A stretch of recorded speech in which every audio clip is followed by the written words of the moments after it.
There is no longer any denying it. Now, in the aftermath of these global tariffs announced by Donald Trump yesterday on so-called Liberation Day, Republican civil war is here. It's cracking wide open. We have now seen a stunning rebuke in which four Republican senators joined every Democrat in a 51-48 vote to block Donald Trump's tariffs on Canadian imports. This is not about the global tariffs. This is specifically on Canadian import tariffs. Those tariffs are certainly an important part of Donald Trump's so-called Liberation Day agenda, which is a very stupid thing to call it. This resolution that has passed the Senate would also undo Donald Trump's emergency fentanyl declaration, which he's been using as a very flimsy excuse to jack up taxes on goods from Canada. And so far, this is really the clearest sign that Republican lawmakers are not patient with Donald Trump's economic chaos. They either don't want to wait for the short-term pain to become long-term gain, or more likely, they don't believe that the short-term pain is going to become long-term gain. A former Senate Republican leader, Mitch McConnell, did not hold back. He said straight up, tariffs are bad policy. Trade wars hurt working people the most. That's true. Donald Trump personally attacked the four Republican defectors. They are Lisa Murkowski, Susan Collins, Rand Paul, and Mitch McConnell. But behind the scenes, this is a much bigger story. Every single member of Congress, and by the Congress, I mean the House and Senate that we interview, this is now 10, 12 of them, they tell us the same thing. Not every Republican, but many Republicans privately are horrified by what Donald Trump is doing to the economy. They don't believe there's any rhyme or reason for these tariffs. They believe it's just generating chaos and uncertainty. And what's fascinating here is that what we are seeing is that these are not really principled breaks with Trumpism. These are desperate attempts to stop the bleeding. These Republicans didn't suddenly discover a love for working families, for example. What's happening is that there are some Republicans responding to pressure from businesses, from voters, from donors who see that the Trump economic policy is a complete and total wrecking ball. And this is a really important thing in terms of orienting ourselves over the next couple of years with regard to American politics, which is that even inside the MAGA movement, there are cracks forming. We've seen them for a while. I've been talking to you about them for a while. And the fear is no longer about angering Trump.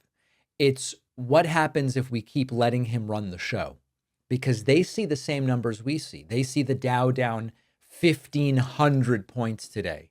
They see industries panicking. They see that no one is seeing these tariffs and saying, you know what I'm going to do? I'm going to bring manufacturing back.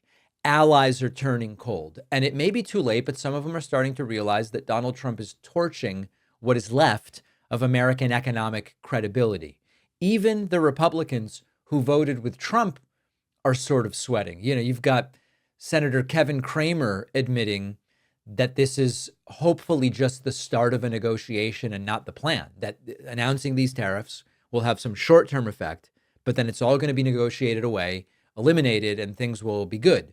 But I don't know that that's actually what's going on here. And that's not really a strategy. That's just fear. That's making people scared.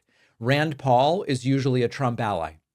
He torched the whole idea in a floor speech. He said every dollar collected in tariff revenue comes out of the pockets of American consumers, and he's right. The tariffs are paid by American businesses that import. Those businesses pass the cost onto consumers.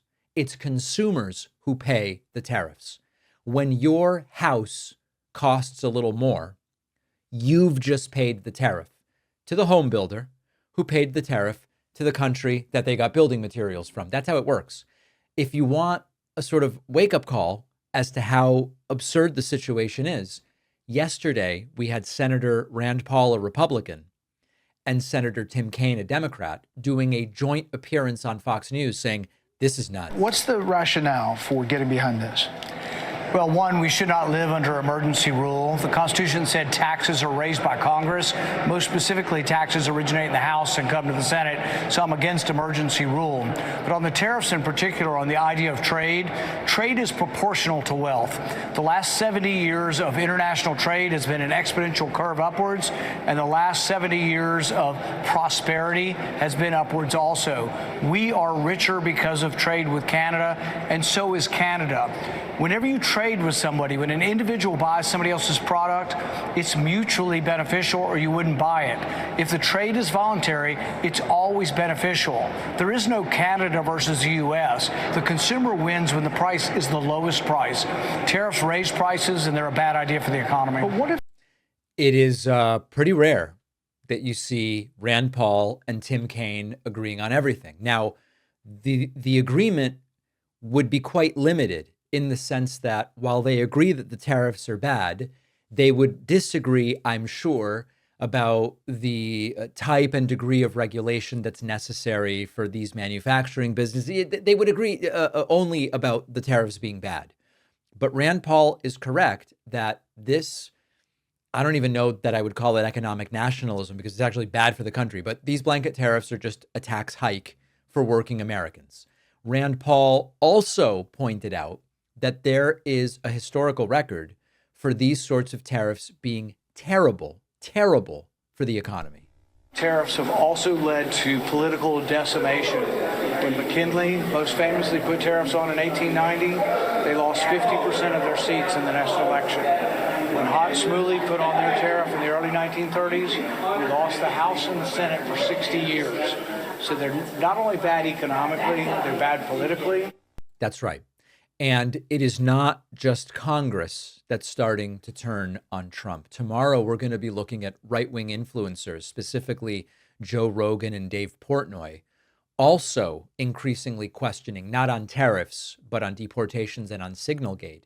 But the big picture here is that some of the online warriors that Trump was relying on for the cultural dominance are asking questions, and it's really not about policy anymore. This is a legitimacy crisis for Trump within the movement that he created. Chuck Schumer arguably said it best. He said public sentiment is everything. And right now, public sentiment is saying this guy is wrecking the economy. So the cracks in MAGA are showing. Trump's enemies are not just on the left anymore. They're in his own party. They're in the Senate. They're in his fan base. And one last note, this has become one piece of what could be a full-blown economic disaster. Trump's tanking the markets. We talked about that. He's provoking trade retaliation. That's already happening. Basic goods are going to get more expensive. If Republicans really think they can just ride this all the way to November of 2026 without a voter revolt, maybe they can, but they're gambling. They're really playing with fire here. Inflation and job losses and a possible recession. These are maybe feeling like abstract fears right now, or maybe they did 24 hours ago, but they're real and they're coming. And when you look at where the stock market is today, it's hard to think that it's that far off in the distant future. After researching, writing, refining, The Echo Machine, my book, is finally out. This is not just a book about how American politics got so broken. It's also about what's happening right now and what we can still do to stop things from getting worse. Trump's been back in power. The results have been even more catastrophic than many feared, with targeting of political opponents and gutting democratic institutions, laying the groundwork to even further consolidate power. But the thing is that none of this is inevitable. The same forces that brought us here can be countered if we understand how they work and what to do about them. And that's what the Echo Machine is all about. Some say that without corporate media backing, books like this can't succeed. I think we can prove them wrong. You can get the Echo Machine right now at davidpakman.com/echo on Amazon, Barnes & Noble, Audible, Kindle, or by calling any local bookstore and asking them to order it. This book is more important than ever.